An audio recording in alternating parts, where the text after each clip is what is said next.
আর সব থেকে মজার ব্যাপার হয়েছে শ্রীমঙ্গলের মতো একটা জায়গায় আপনি 120 টাকায় এরকম একটা বাইক যদি পান, তো এর থেকে ভালো জিনিস আর কি হতে পারে।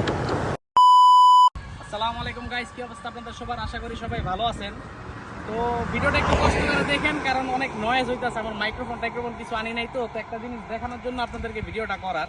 তো আপনারা দেখা যায় কক্সবাজার গেলে অনেকে বাইক টাইক ভাড়া নেন, তারপরে গিয়ে আপনার সেন্ট মার্টিন গেলে সাইকেল ভাড়া নেন। তো শ্রীমঙ্গলে আসলে আপনারা এই বাইকটা কিন্তু ভাড়া নিতে পারেন। তো বিষয়টা কি বিস্তারিত আপনাদের ডিটেলস আরও বলবো।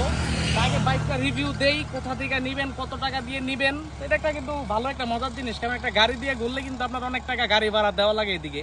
তো এইগুলো নিলে দেখা যায় আপনার অনেক টাকা সেভ হবে। তো আগে একটা বাইকের রিভিউ দেই, তারপরে আপনাদের ডিটেলসটা আমি বলি। এই যে হইছে বাইক, ফার্স্টেই বলি এটা হচ্ছে একটা ওয়ালটন কোম্পানির বাইক।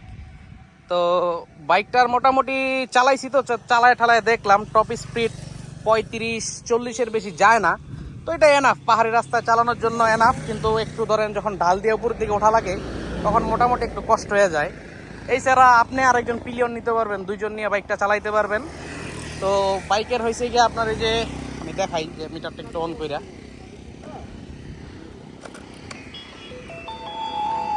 তো ফার্স্টে এই বাইকটা, এই যে বাইক আপনার আপাতত আছে পার্কিং মোডে আছে বাইকটা। তো এখন যদি আমি পিক আপ দেই বাইকটা কিন্তু চলবে না। তো এটা একটা দেখলাম আর একটা ভালো জিনিস বাইকের। তো ফার্স্টে এটা আগে রানিং করা লাগবে, যে ব্রেকটা প্রেস করলে পার্কিং থেকে চলে যাবে। এই যে এখন চালু হয়েছে, তো এখন আপনারা বাইকটা কিন্তু এই যে পিক আপ দিলেই বাইকটা যাবে। তো আপনারা ধরেন যারা মোটামুটি সাইকেল টাইকেল চালাইতে পারবেন তাদের জন্য বাইকটা ঠিক আছে। তো সাইকেল টাইকেল চালাইতে পারলে আপনি বাইক চালাইতে পারবেন, এটা ওরকম আহামরি তেমন কিছু না বাইকের এটা। তো এই হচ্ছে ব্যাপার। তো বাইকটা আপনাদেরকে আমি দেখাইলাম। তো অনেকক্ষণ যাবত বাইকটা চালাইতেছি, তো আমি আবার একটু পরে চলে যাব, কারণ আমার ট্রেন আছে। তো চিন্তা করলাম সকালবেলা বসে থেকে কোনো লাভ নাই, বাইকটা নিয়ে একটু ঘুরি। কারণ এদিকে দেখা যায় টুকটাক একটা অটো দিয়ে ঘুরলে অনেক টাকা ভাড়া নেয়, একটা সিএনজি নিলে অনেক টাকা ভাড়া নেয়। তো বাইকটা আপনারা নিতে পারবেন, এটা ঘন্টা হয়েছে 120 টাকা করে নেয়। তো এটা এই যে আপনার কি বলে শ্রীমঙ্গল যে বাস স্ট্যান্ড আছে, তারপরে যে সিএনজি স্ট্যান্ড আছে, এই জায়গায় বাইক এটা পাওয়া যায়। যে করে জিজ্ঞেস করলেই হবে যে চার্জিং বাইকগুলো কোথায় পাওয়া যায়। তারপর আপনাদের সুবিধার জন্য আমি ম্যাপের লিঙ্ক দিয়ে দিব না, যারা আপনারা শ্রীমঙ্গল ঘুরতে আসবেন তারা অবশ্যই এটা নিয়ে ঘুরতে পারেন। কারণ মোটামুটি অল্প টাকার ভিতরে ভালো একটা জিনিস, ঘন্টা প্রতি 120 টাকা নেয়। এই আর কি, এটা দেখানোর জন্য আপনাদের কাছে ভিডিওটা করলাম। তারপরও কিছু টুকটাক শর্ট আপনাদেরকে দেখাই, আপনারা একটু দেখেন বাইকটা কী অবস্থা, আর কি চালাইলে কীরকম লাগে, কী আসে বিষয়। তো চলেন বাইকটা একটু রাইড করি, রাইড করে আপনাদেরকে দেখাই। তো চলেন। তো বাইকের ব্রেকিংটা মোটামুটি অনেক ধরতে একটু প্যারা লাগে, কারণ এই সমস্ত বাইক আগে চালাই নাই, তো মোটামুটি একটু প্যারার জিনিস।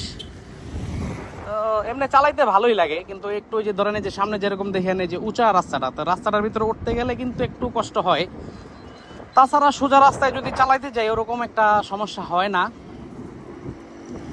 তো চালাইতে কিন্তু মজা আছে বাইক, এটা মানে একদম স্মুথ, কোনো সাউন্ড নাই, তো মোটামুটি অনেক স্মুথলি চালানো যায়।